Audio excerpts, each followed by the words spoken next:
आज 2 अक्टूबर है। पूरी दुनिया भारत के बापू महात्मा मोहनदास करमचंद गांधी के जन्मदिन पर अहिंसा दिवस मना रही है।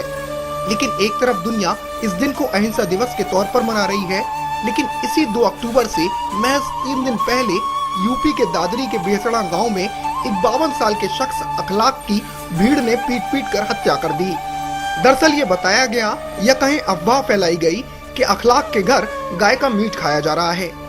बस फिर क्या था, कुछ नौजवान अखलाक के यहाँ आए और उसे घर से बाहर घसीट कर पीट कर मार डाला। माँ, बेटी, बेटा सब बचाने आए, लेकिन सबको अलग कर दिया और यहाँ तक कि बेटे को भी जमकर मारा। अब अखलाक की मौत सियासतदानों के लिए सियासी चौसर की बिसात बन गई है और खबरिया चैनलों के लिए टीआरपी वाली खबर। गांव में सन्नाटा पसरा है। एक कौम के लोग घरों को छोड़कर दूसरी जगहों पर पलायन करने में लगे हैं। लोगों का कहना है कि कौम के नाम पर कभी गांव में ऐसा नहीं हुआ, लेकिन इस बार जो हुआ उसके बाद इनकी गांव में रहने की हिम्मत नहीं है।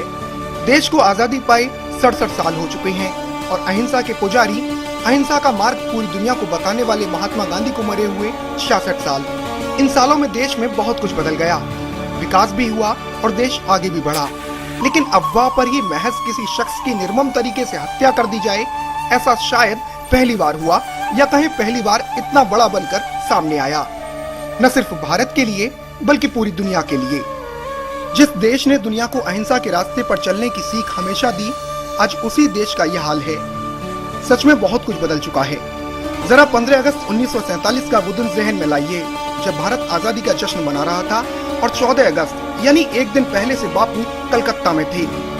वजह थी कि वहाँ धार्मिक दंगे भड़क गए थे, लेकिन बापू के कलकत्ता पहुँचते ही न सिर्फ दंगे एकदम शांत हो गए, बल्कि धार्मिक मतभेदों और दंगों को भुलाकर लोगों ने एकता जुलूस भी निकाला।